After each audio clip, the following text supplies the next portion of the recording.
చూసిండు కడుపు కొడుకును పాలాదుడు అలా నిలబెట్టిండు అందమైన దేవుడు బాబు నిలబడి అంటాడు పాలాదుడు ఈయన కడుపుని ఈయన భూమిని చుట్టుకొచ్చాడు అందమైన దేవుడు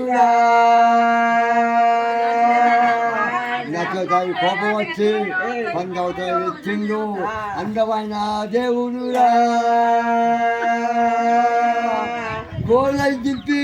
ఈ బాగా ఎట్టయినా అనుకుంటాను సింగుతే పోయింది భూమి కొడ మీద గోతే పాద అయ్యే తిండురా అందుకోతాంతో ఒక పాద ఏం ఆలోచించిండు అది నచ్చిన చెంటి నచ్చింది